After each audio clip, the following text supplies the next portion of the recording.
The Media Research Center has been the brain room of the American right when it comes to assessing how the media operate, the lies that they are telling you, and just all of the nonsense constantly. And has been doing that for now, 4 decades, a long time. And the guy who's currently running the operation is the son of founder Brent Bozell. David Bozell joins me today in studio, the president of the Media Research Center. David, thank you. Nice to see you. A lot of fun. Brother. Thank you. Appreciate it. It's how is your dad doing, by the way? The president appointed him. He's a royal pain in the you know what right now. He's the president emeritus of the Media Research Center, which means he's got my old office, and he's held up a sign, napping in progress, and he sends emails out to the staff not to wake him up. But he's having a blast. That's great. So, and he's South Africa ambassador designee. So I think his hearings are going to be right after Labor Day. Oh, finally. Yeah, finally. Yeah, he got caught up in the logjam. I think somebody said that the Senate is on a record pace for presidential confirmations, except for the fact that if they kept up that pace, President Trump's administration would be confirmed in 5.5 years. It's so crazy that crazy. It's taking this long. I just talked to Senator Schmidt, actually. Senator Eric Schmidt was on with us on the radio show on Friday, and he told me that when they get back from recess, that they're going to accelerate everything. Yeah, they're going to have to. They've basically come up with an agreement that they're going to try and blow past all this Democrat obstruction. Yeah, I mean, on balance, there's probably too many people for them to confirm. There's 1,400 political appointees, and then all the ambassadorships go through Senate Foreign Relations. That's the biggest quantity, and so you just get stuck in this logjam. But the founders did not intend for the president of the United States to never get some of his nominees through. That was not the point of nor this. did the founders intend for the United States Senate to be confirming the deputy of deputy XYZ agency, and so they're just. I think there's just too many people. And frankly, this goes to government largesse questions and just excessive size of government. There's just too many people for them to confirm as the schedule presents itself. And frankly, I mean, not to diminish my father's chances of confirmation, but they need to work harder. They have this sort of Tuesday through Thursday schedule. Yes, that needs to be expanded. Well, I mean, but Democrats, it's not. It's also that Democrats are intentionally obstructing this. A lot of these nominees used to make it through something we call unanimous consent, which is they didn't actually have a hearing. There weren't objections raised. Yeah. The president is entitled to get the guys he wants in place. The ambassador to South Africa, really, we're going to make a national issue out of this. But in your father's case, my suspicion is we are, because the left hates your dad and is going to do everything they can to stop him. Probably some in the Republican echelon as well. But look, yes, I don't think his nomination is controversial at all. Now, it's a hot spot. I mean, South Africa is no joke. That's true. And there's a lot of saber rattling going on, China, et cetera. That'll be that's his story to tell. However, I could see why the Senate would have a vested interest in who's going to get that spot. Yeah. Geographically, it's an important spot. The president wanted a pit bull. My father's a pit bull. And so I can see them wanting a vested interest. That said, there's just little things in the confirmation process that you sort of see throughout. At one point they asked, is he a published author? Mm-hmm. Well, okay. Yes. Yes, he is. Yes, he is. Could you send us everything you've ever written? In 40 years. Yeah. I mean, a twice weekly national column. I mean, did you guys go in? Did you guys go find all that stuff? You did a big dig? We had a huge dig. Well, thank God for ChatGPT, by the way. Well, you know what they want too? You know what they want for these confirmation processes is not just everything he's ever written, which is already a big haul. They want every interview he's ever done. Yep. They want every transcript, everything. So didn't your dad appear on Hannity like once a week? Once a week, like 1,000 years. In the old days of the Crossfire, who's on there once or twice a week, with Buchanan and Kinsley and all these guys. So I mean, the McLaughlin show, you did that plenty of times. Yes. This is a real test. He guest hosted Rush a couple of times. This is a real test of the Media Research Center's resources. Like, yeah, are you legit? Do you have the library? Exactly. So we've had to do our own digging for all that stuff to try to help them out. And thank God we've had most of all the television stuff we've had. Yeah. I mean, we just crossed our 1 millionth hour of recordings at the Media Research Center. So tell people, in terms of like your library, you do this. I tell my reporters at the Daily Caller, whenever we run up against the wall, we're like, we got to find something from some old CNN thing from a decade ago. Yeah. I was like, I'm pretty sure the Media Research Center has it. What do you have? What's the library that you guys maintain? 1 million hours. Everything that's ever been on news, aired on television since 1987 is either on VHS or digitized right now. We've had to because VHS tapes only have a shelf life of about 13, 14 years. Yeah, we've had to convert all those things, digitize them. So you have about 1 million hours. You have every hour of cable news since 1987. Just about. I mean, we were in competition, I think, with Vanderbilt for the largest television archive in the world, and I think they even stopped. So I think, yes, we can say confidently that we have the largest television archive in the world. Isn't that wild? Sometimes we'll press pause just because with it's actually cheaper, believe it or not. Yeah, it was cheaper back then to house the archive than it is now. Now it's because you think, well, it's digitized and it's just cloud and everything's in the cloud and it should be cheaper. Yes, the VHS tape was like $3. Yep. Right. And so you could put 10 hours on a VHS tape and no problem. And you can hold it presumably for forever. AWS and all the cloud digitizing systems, I mean, they know that we're the only game in town. So it costs us a pretty penny to put it all together. But it's important to have the verifiable record of how these guys are presenting news and information. Yes. And to be able to see, chronologically go back in history to see how they've changed or not changed. So my guess is that your dad, it can't be, your dad's confirmation process is not the first time that your media library has been consulted for presidential nominees. No. My guess is Republicans have often come to you and said, hey, could we get access Democrats to the too. archive? I mean, because we're a C3, we have to answer those phone calls. And so typically in a presidential years when these things get magnified, and we get a lot of phone calls from both presidential campaigns, and then a lot of senatorial campaigns as well. Oh, so we'll dish them out because we have to. We're an educational foundation, so by law we have to do that. Back in the late '90s, early 2000s, Daily Wire kind of had us on a speed dial. They were calling us nearly every day because they were running just different clips. Daily Wire. I'm sorry. The Daily Show. With Jon Stewart. So they would want they needed clips, and they weren't taping like we were, and so they would call us. It was not uncommon to get calls from those guys. So all the stuff that you saw on Comedy Central, more often than not, came from us. In terms of if John wanted to run a clip and goof on right. Was that a weird feeling though? Because really. I mean, as a conservative, as you're like feeding the Daily Show's engines. And they're using it constantly to like attack conservatives. There must have been some feeling of like, crap, what are they doing? In some sense, I think one of the things that we wanted to do too was if you couldn't take the heat, you shouldn't be on the air. True. We wanted to, if a clip, embarrassed a conservative, well, then maybe you got to get better at your presentation. Yeah. Right. Now, if it was unfair, you'd feel a little bad, but again, by law, we had to. We could not discriminate based on political affiliation of the caller, right? Who wanted the video. So by law, we had to do it. Got it.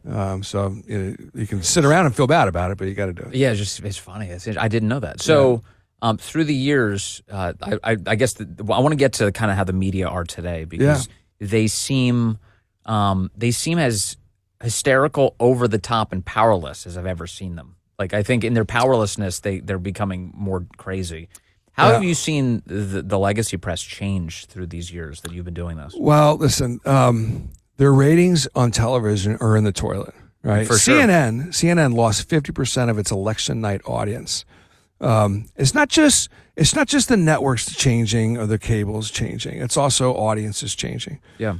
So I ask people all the time when I do speeches, raise your hand if you watch the presidential election coverage of 2024, the election night returns on television. Mm-hmm. 80% of the room, their hands go up.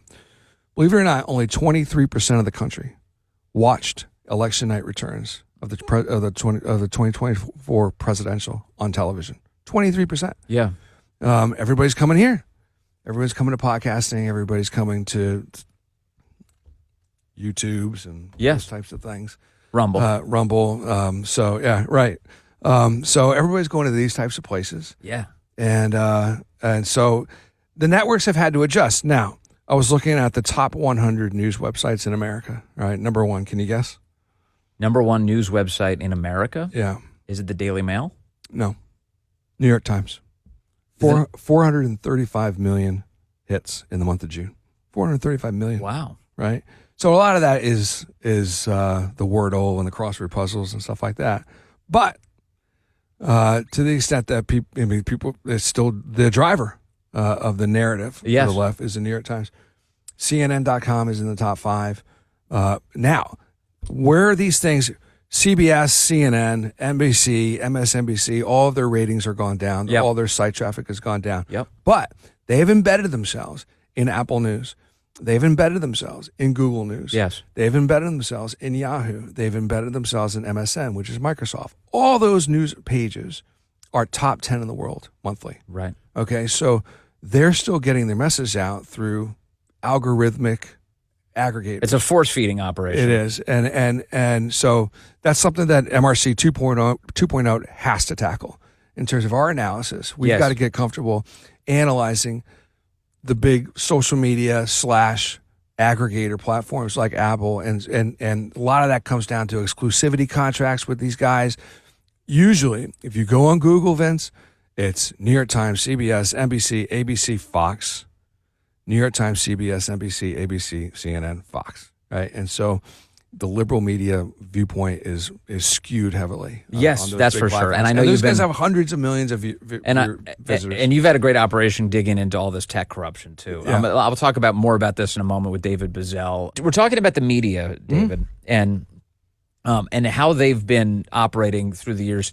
And as I pointed out a moment ago, I do feel like they are hysterical about their lack of power over the conversation, or at least their dwindling power over the conversation. Yeah. You're right. They are algorithmically forced upon us in many ways. But it does seem that fewer and fewer Americans are even paying attention to those spaces. And a lot of people are just turning to social media to get their news. Right. And going to these alternative news sources to get their news. What effect has that had on our press, on the legacy press? Well, the believability of the media is at an all-time low. I mean, Gallup checks this every single year. I think it's like neck and neck for Pelosi's approval rating and the liberal media's approval rating. Right? Yeah. There's a race to the bottom. So look, do they get eyeballs? Sure. Does the conservative media ecosystem put a mirror up, and much like Media Research Center does, and has to sort of show the differences, how they present a story versus how we present a story, or how the conservative media ecosystem presents a story? Absolutely. Yes. But the believability rate is more important than anything, and the believability rate is in the toilet. So they really are losing credibility by the day. I'll give you an example of why. This is a testament to the archive that we have. The broadcast news networks did not cover the Florida truck driver crash. Okay, guy kills 3 people. Right, allegedly. Okay, allegedly. The guy kills 3 people allegedly. Trump 1.0 refused to give him a license. Okay, the Biden administration gives him a license. He gets one in California, gets one in Washington. He somehow makes it down to Florida, makes an illegal U-turn, kills 3 people allegedly. Not a single second of that was covered by the broadcast news networks. Not a single second. Now, they are not immune to covering other car crashes. They covered all 3 networks covered 4 other car crashes in the month of July. So it's not like they're immune to covering car crashes. But the one that does not fit their open border narrative, they refuse to cover. Well, that's really the whole thing, isn't it? Yeah. It's now the most prominent way that they use their power is to omit context from their presentation. Yeah. So they don't tell you about the illegal alien who's killing people. Yeah. They don't tell you about Kilmar Abrego Garcia's MS-13 connection. Today that's happening with Garcia. They don't tell you about the crime status in Washington, D.C. They don't tell you about the state of the homicides. They don't tell you that the president has stopped the homicides over the course of the last few weeks. They don't tell you anything. They basically pretend like anything that the left is involved with is running really, really well, and that the president's efforts to confront their actual failures are just a fantasy operation in the service of tyranny. Yeah. Well, Bogota, Colombia has a 25 times better murder rate than Washington, D.C. Okay. Bogota, Colombia. Yeah. The kind of thing that a fair and balanced news operation would present in terms of calculating why is President Trump sending in armed National Guard into the city. Yes. We've been in Washington for most of our adult lives. It is not a safe place to walk around most of the time. There are good pockets, but there are pockets that have needed improvement for decades. And everyone who lives here understands this. Yes. But the media does not want to give Trump credit for anything. Not one thing. So I have a theory about the effect this is having on the population. And I think you just kind of alluded to the reality of it. Conservatives are more media literate than their liberal counterparts. Yeah. Conservatives know a lot more, by and large, on average, than the left does about what's actually going on in the world. Yeah. And the reason for that is because we are aware of what the left claims the world is, and we're aware of whether or not they're right. We're aware of the responses to that. So, for instance, during COVID, the left had a disproportionately high perception that they were going to die if they caught the virus. Yeah. There was something like 40% of all lefties thought that your chances of dying or ending up at the hospital were 50%. I believe that was the number at the time. It was a delusional, overwrought, hysterical interpretation of events that was only fed by the legacy media. That clearly, there was a poll that was done that found that huge numbers, about half of all Democrats, believed that Russia had changed the vote totals in 2016, that they had manipulated the election. Normal people, conservatives, were not under that impression. We knew better. We knew that that was stupid. That was a lie. And then the Media Research Center, you did a survey about the awareness of the American people about the Hunter Biden laptop saga, and found that if more people were aware of what was going on, that would have potentially tilted the election for President Trump to win it in 2020. And so with all of that in mind, I can't help but walk away with this conclusion over and over. Conservatives know what's going on, and the left has no idea. Yeah, we did a survey post-2020 to shine some light on that. We asked only Democrats, were you aware of the Hunter Biden laptop story? To those that answered no, we explained a little bit of the guts of the story. We said, and we followed up, we said, would you have changed your vote? Yeah. Right. And enough percentage would have changed their vote to have tilted all 7 swing states into Trump's favor. Okay. All 7.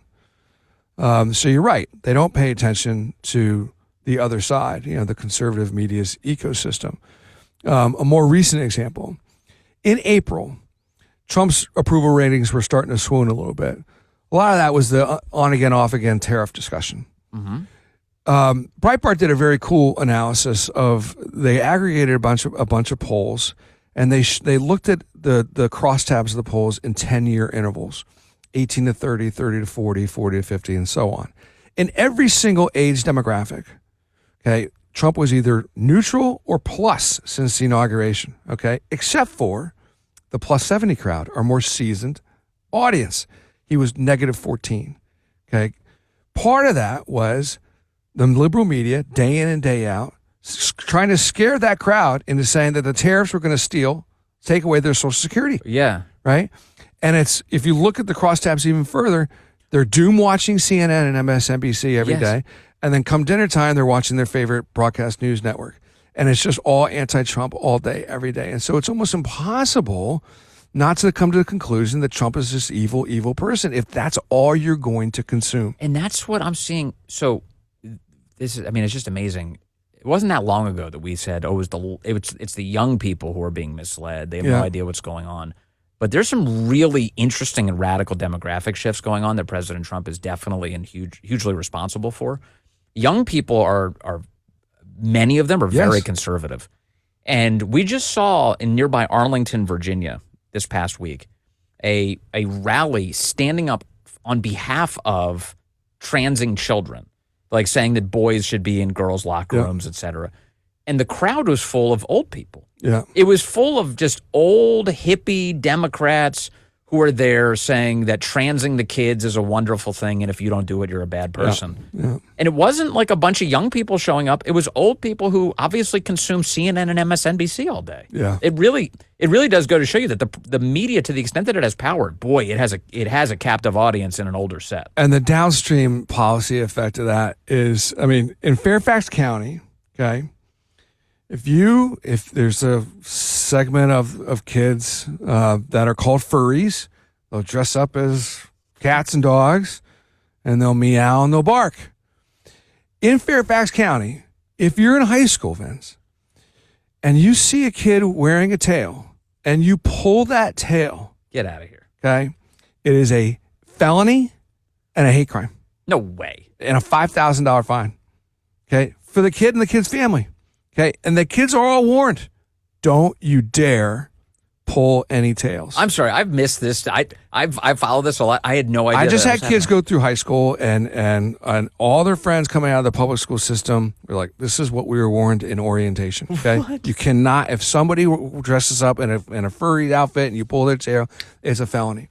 Okay, so the people making that call, okay, are watching CNN and MSNBC all day long. Just and when it's you so think ridiculous. And we were high school guys, right? We were all high school guys. Right? Who among us, if there was a guy, if there was somebody walking Was by the us dude with wearing a tail, yeah, wouldn't pull that tail. What are the penalties for swirlies now? I know, right? I wonder. I know. I mean, I wonder. it's silly. But, yeah, but I that's don't the remember. kind of thing. That's the kind of downstream effect. Some of this coverage and this just obsessive desire that we just cannot treat anyone differently. So crazy. Yeah. Just when you think things can't get more demented. Yeah. All right, more in a moment here with David Bozell. David Bozell, of course, here with us, the president of the Media Research Center. I want to talk to you about how the media are reacting to the president's administration holding people accountable. Yeah. There was a raid on John Bolton's home on Friday in Bethesda, Maryland. It appears that the reason that raid occurred was that there was a very mature investigation into his theft of classified information and dissemination of it that was going on. The Biden administration got rid of that investigation. They canceled it out, but it's been restarted by the current FBI led by Dan Bongino and Kash Patel. So they sent guys over and they raided the house and the office on Friday, and we'll see what that investigation yields. But the media this weekend went absolutely crazy over this, David. They were saying that this was Soviet. This was the show me the man, I'll show you the crime operation. They were bringing out all sorts of people who've made excuses for tyranny at the hands of the state when it's targeting conservatives. What do you make of this reaction from the press, and how much crazier do you think it'll get if we start seeing Democrats picked up here? This is why they have their believability rate is in the toilet. They spent the better part of 3 or 4 months cheerleading the Biden administration, going down to Mar-a-Lago and rummaging through Melania Trump's dressers. Yep. They spent the better part of 2021 and 2022 cheerleading morning, noon, and night. This absurd case that Letitia James brought to the president and dumped on his lap.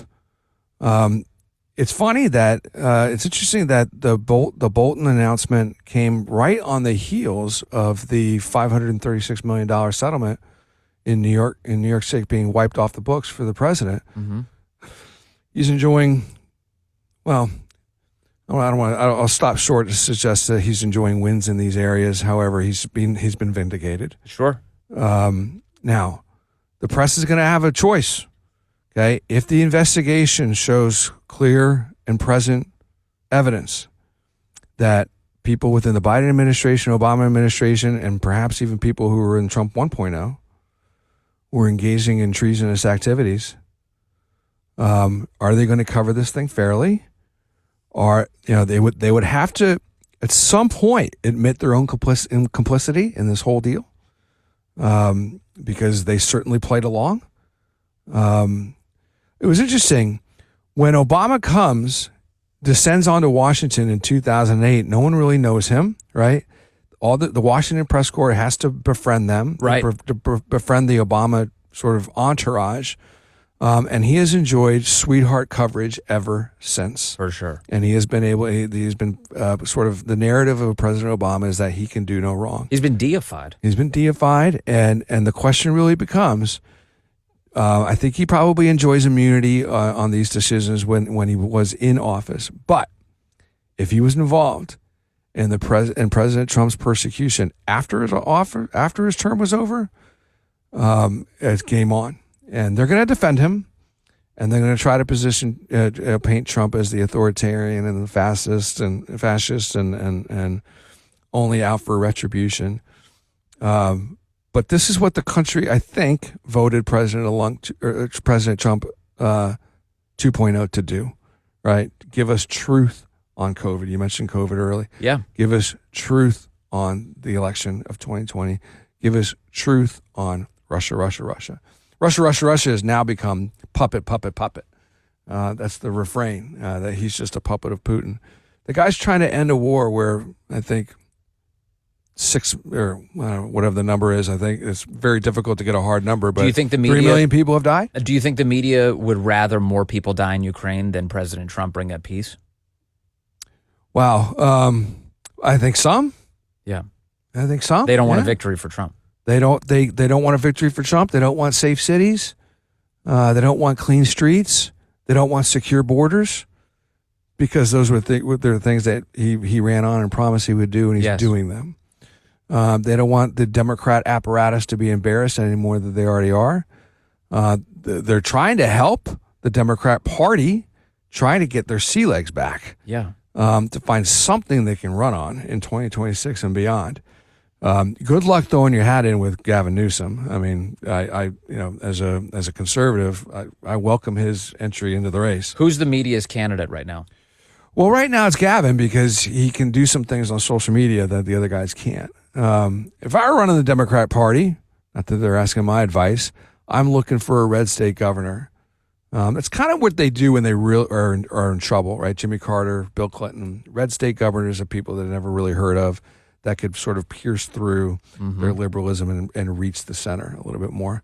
But they are so militant now and so anti-Trump in this era that I think they're probably going to gravitate to the person who bangs their pots and pans the loudest and the best on social, and that's probably going to be Governor Newsom. Yeah. Well, they're trying. But, man, I tell you what, I know that they keep trying, but as I point out, I do think that they're losing. I'm encouraged by it. I think they're losing power. You know, even like this MSNBC rebrand thing. Yeah. It's like it's just kind of sad to watch them whimper away to their death. You couldn't get more boring. Yeah. The MS Now and just the blue motif, and it's the same thing as Cracker Barrel. You couldn't get more boring. Yes. The rebrand of that was just boring and dull. This is why the kid in New York is having success, right? Yes. He's not doing any of that. Right, he's doing scavenger hunts with his activists, in the middle of Manhattan. That's right. If you're young and so I mean, New York's a little bit of a different story, because there's so much childless stuff going on there. There's just your young professionals that don't have children to care about, right? And so some of those other public policy issues that would usually sort of surface up to the top don't surface to the top. It's all about me. But he's doing different things. He's not using the liberal media, right? They'll echo him, but he's not going to liberal media for permission, right? He's going past and through them, because he knows, just like we do, right, that their credibility is in the toilet. So why get in bed with those guys? So he's doing some different things, and it's attractive to some young people in New York City. But I think at the presidential level, I think Newsom has a leg up for sure, because he's good on social. And it gives the media something to talk about. Yes, and they think that he kind of Wes Moore doesn't give people anything to talk about. It's kind of, all due respect, he's just kind of like wallboards more. Right, more and exciting. also the legacy media's view on this is like that Gavin Newsom fits a formulaic, kind of archetypical. Yeah. He's a good-looking guy. He's kind of doing what Trump did, and what Trump did was successful, so therefore what Gavin Newsom's going to do is successful. It's very a low IQ assessment, but it's very typical for the media. And he acquitted himself pretty well in the debate he had with DeSantis, being fair about it. I mean, DeSantis had had the numbers and had the policy. But Newsom made a better presentation than DeSantis did when those two did that one-off debate. Yeah, during the because campaign. because Newsom is willing to casually lie to suggest that he's more moderate than he actually is, and the press won't call him out at all. So that'll be the baked-in advantage that he has. Yeah. A lot of people say, well, you have to go at him on the policy, on his policies. I don't know how that's going to work because the press isn't going to back you up at all. No. Which is why which is why we just have to keep rooting on their demise. And when we write the obituary, the Media Research Center is where we're going to find all the content. Thanks, brother. Hey, appreciate David it. Bozell, it's great to see you today, man. brother. Thank you very much for being here. Anytime. That's David Bozell. Our thanks again to him for joining us on this edition of Vince.